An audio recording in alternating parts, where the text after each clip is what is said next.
Դերասան Էդգար Իգիթյանը ինստագրամյան իր էջի սթորի բաժնում հրապարակել էր հետևորդներից մեկի իրեն գրված նամակը, որի բովանդակությունը հետևյալն էր. «Էդգար ջան, բարև ձեզ, մի շատ մեծ խնդրանքով եմ ուզում դիմել ձեզ, կներեք, որ այս ուշ ժամին եմ գրում, մորեղբորս ծանր վիճակով տեղափոխել են վերակենդանացման բաժանմունք, շտապ պետք է սրտի բաց վիրահատություն կատարվի, բայց գումարը շատ մեծ է, դրա համար դրամահավաք են կազմակերպել, եթե դժվար չի, իհարկե խնդրում եմ սթորիներով տարածել, որպեսզի հնարավորինս շուտ հավաքվի գումարը, կանխավ շնորհակալ եմ»։ Իր հերթին էլ Էդգարը հավելել էր. «Նույնիսկ փոքրիկ գումարը շատ մեծ օգնություն կլինի»։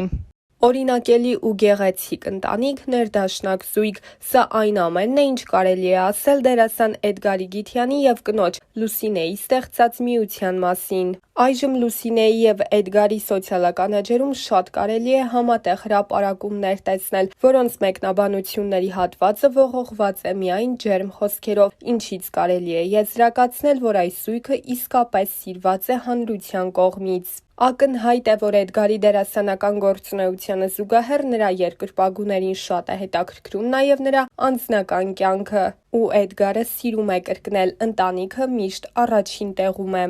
Էդգար Իգիթյանի և կնոջ ֆիթնես մարզիչ Լուսինե Չոբանյանի պսակադրության արարողությունը տեղի է ունեցել Մուղնու Սուրբ Գևորգ եկեղեցում։ Էդգարն ու Լուսինեն որոշել էին չպահպանել հայկական հարսանիքների ավանդական երթուղին, հրաժարվելով պսակադրությանը հաջորդող ռեստորանային խնջույքից։ Հենց հարսանիքի օրը դերասանը խոստովանել էր, որ մինչ հարսանիքը չի տեսել կնոջ ընտրած հարսի զգեստը։ Զույգը պսակադրվել էր Էդգարի մանկության ընկերոջ Հայկ Արզումանյանի քավորությամբ, վերջինս դիզայներ Արփինե Կոշտոյանի ամուսինն է։ Էդգարն ու Լուսինեն իրենց միությունը հարազատների և գործընկերների հետ նշելու համար ընտրել էին ֆուրշետի տարբերակը եկեղեցու բակում, որից հետո էլ մեկնել էին Մեղրամսի։ Չցանկացանք խնջույք անել, քանի որ ես ավելի հանգիստ միջավայր եմ սիրում։ Կարծում եմ հարսանիքը 2 հոգու համար է և պետք է անել այնպես, ինչպես նրանք կցանկանան, ճամփորդությունն ընտրելով նաև կհանգստանանք, նշել էր Էդգարը։ Անդրադառնալով նախահարսանեկան եռուզեռին Էդգարն ասել էր, որ վերջին օրերին շատ խառը գրաֆիկ է ունեցել՝ նկարահանումներ, նոր բնակարանի աշխատանքներ, հարսանիքի նախապատրաստություն,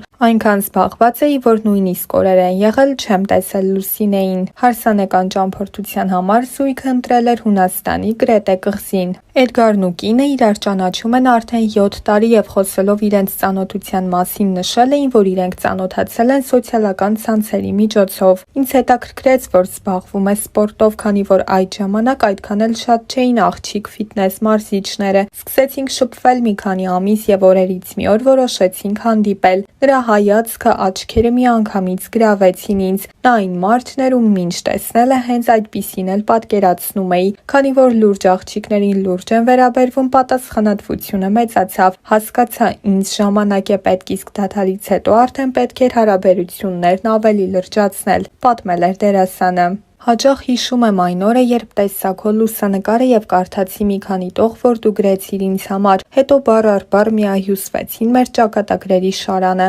Այսօր արդեն ինձ համար դժվար է պատկերացնել, թե ինչպես կարող էի ապրել առանց քեզ։ Երբ հրաշք տեղի ունեցավ և մեր հոգիները գտան միմյանց, ես ուղղակի խեղդվեցի երջանկության մեջ։ Ուզում եմ մաղթել, որ այս զգացումը հավերժ մնա, որ մենք միշտ ոգեշնչենք միմյանց և սիրենք անսահման։ Երջանիկ եմ քո կողքին, ուրախ եմ այն մտքից, որ քոնն եմ։ Սերն ապրում է իմ սրտում ամենագեղեցիկ զգացումը քեզ համար, և նա երբեք չի լքի իմ սիրտը, քանի որ ես իսկապես ուզում եմ լինել քո կողքին։ Իր հրապարակած լուսանկարներին մեկին կից գրել էր Լուսինեն։ Էդգարի կերտած կերպարներից շատերը աչքի են ընկնում իրենց սառնությամբ և աղջիկների հանդեպ բավականին կոպիտ վերաբերմունքով, և խոսելով այն մասին, թե արդյոք դժվար չէ համակերպվել նման դերի հետ, քանի որ ինքը իրականում այդքան էլ այդպիսին չէ, դերասանը նշել էր. «Առհասարակ ցանկացած հերոսի կերտելիս պետք է հասկանալ նրա անցյալը։ Մեծ հաշվով ըստ իս կոշտությունը տղամարդուց այդքան էլ հեռու չէ, բայց իհարկե չափի մեջ։ Կերպարս մանկուց շատ դժվարություններ է տեսել ու այսպես ասած ժամանակից շուտ է մեծացել, դրանից ելնելով էլ նման բնավորության գծեր է ձեռք բերել։ Հեշտ եմ համաձայնել նաև արտաքին փոփոխություններին, ողջունեցի դա, քանզի ցանկալի էր, որ կերպարս տարբերվի նախորդներից,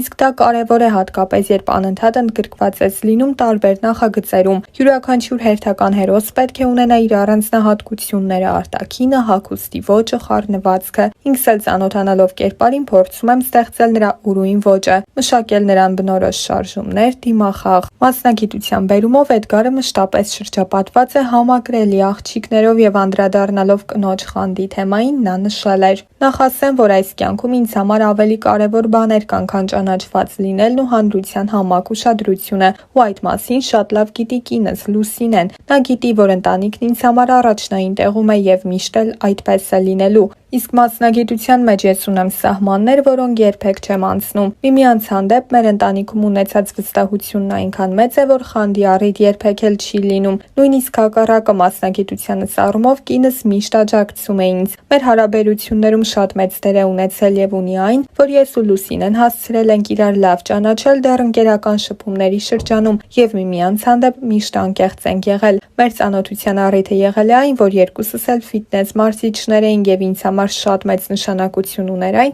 որ կողակիցս կիսի իմ նախասիրությունները։ Կարելի է ասել, մենք շատ նման ենք իրար եւ շատ հարցերում նույն կերպ ենք մտածում։ Անկեղծ չեմ հիշում մի դեպք, որ մենք չհասկանանք իրար։ Կենցաղային վեճեր էլ գրեթե չեն լինում, քանի որ ամեն մեկս ընտանիքում կատարում ենք մեր պարտականությունները։ Հատկապես խոհանոցում Լուսինեն ինձ միշտ գոհացնում է, հաճախ նույնիսկ զարմացնում է։ Դեռ տնտեսագիտական համալսարանում սովորելիս եմ հասկացել, որ սիրտս ավելի շատ դեպի արվեստն է հակված եւ զուգահեռ ավարտեցի դերասանական ստուդիան։ Խոստովան եմ, փոքրուց շատ եմ սիրել այդ մասնագիտությունը եւ միշտ պատկերացրել եմ ինձ այդ բնագավառում, բայց եւ չեմ ժխտում, որ առաջին մասնագիտական կրթությունս առաջիկայում ինձ կօգնի մոտ ապագայում սեփական բիզնես հիմնելու գործում։ Առհասարակ մի քանի բնագավառում մասնագիտանալը միայն օգուտ է։ Ամեն դեպքում սիրով ու բավական երկար եմ աշխատել նաև մարզական բնագավառում, բայց հետո երբ սկսեցի ակտիվորեն նկարահանվել սերիալներում, ստիպված եղա դադարեցնել մարզչական գործունեությունս։ Համատեղելը պարզապես անհնար էր, նշել էր Էդգարը։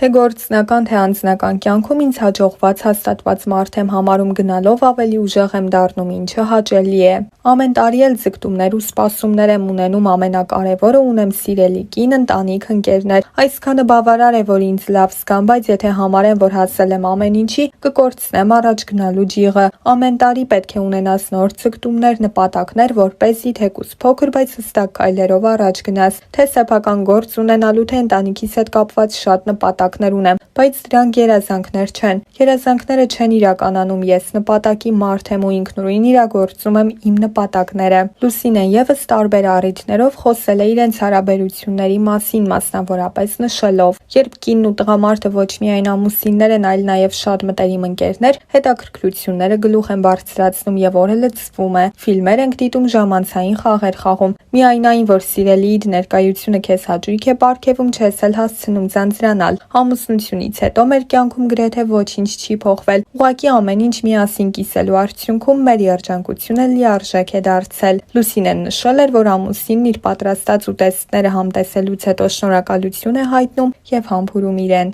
Ընտանիքում բոլորը պետք է միշտ շնորհակալ լինեն միմյանց ցանկացած հարցում։ Այո, դեպքեր եղել են, որ Էդգարը նաեւ օգնել է ինձ այս կամ այն գործն անելիս։ Երբ կենցաղային աշխատանքը սիրով է արվում, ծանրաբեռնվածություն չես էլ զգում։ Ամուսնությունից հետո մեր հարաբերություններում ոչինչ չի փոխվել, հակառակը, սկսել ենք ավելի գնահատել մեր սերը եւ համոզվել, որ ամուսնությունն իսկապես սիրող զույգերին կապում է եւ ոչ թե բաժանում։ Երեխա ունենալու հարցում էլ չենք շտապում, բայց մեզ համար միշտ էլ բալիկը ցանկալի է։ Դեռ տարիներ առաջ նշել էր Լուսինեն։ Տարիներ առաջ ընտանիքի համալրման թեմայից խոսելիս էլ Էդգարը նշել էր, որ այդ շրջանում իրենք տարված են կարիերայով։ Այնպես չէ, որ մենք մեզ ծնողի կարգավիճակում չենք պատկերացնում կամ խուսափում ենք դրանից։ Իհարկե խոսակցություններ լինում են, բայց ոչ այնքան հաճախ։ Իսկ երբ ժամանակը գա եւ ցանկանանք համալրել մեր ընտանիքը, ավելի հստակ կքննարկենք։ Երեխայի սեռը մեզ համար կարևոր չէ, իսկ կանոնների մասին խոսելը դեռ շուտ է։ Էդգարի եւ Լուսինեի որդին Լեոնը լույս աշխարհ է եկել 2021 թվականին։ Արդեն 2022 թվականին ծնողները մկրտեցին Լեոնին։ Լուսինեն ինստագրամյան իր էջում հոլովակ էր հրապարակել մկրտության օրվանից եւ գրել. 2022 թվականի սեպտեմբերի 18-ին Լեոնը դարձավ լիարժեք քրիստոնյա։ Ես աղոթում եմ, որ դու տղաս առիթ ունենաս նշելու քո կյանքի օրերից յուրաքանչյուրը խաղաղ երկնքի տակ ուժեղ ու կանգուն հայրենիքում, որից միշտ սարսափել է թշնամին։ Թող որ ամենազոր Աստված օգնի քեզ մեծ հաջողությունների հասնել եւ ատամներով պահել քո կրոնը, ազգությունն ու հավատքը։ Իմ սիրելիներս հուսով եմ, որ այս դժվարին օրերի ընթացքում ձեր հարաբերություններն Աստծո հետ ավելի կուժեղանան։ Ուժեղ եղեք, Աստված մեր թիկունքին է։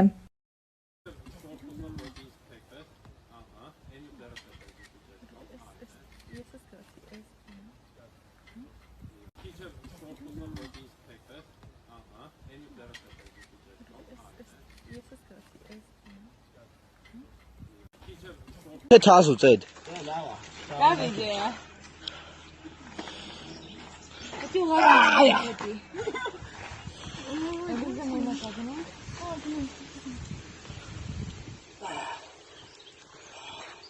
Բողոս։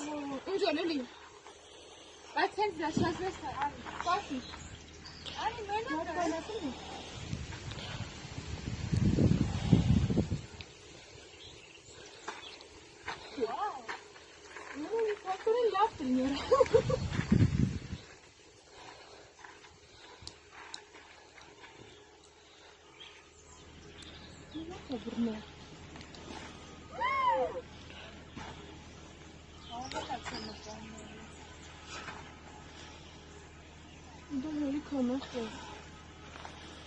Yeah. Մենք համոզվեցինք եկը։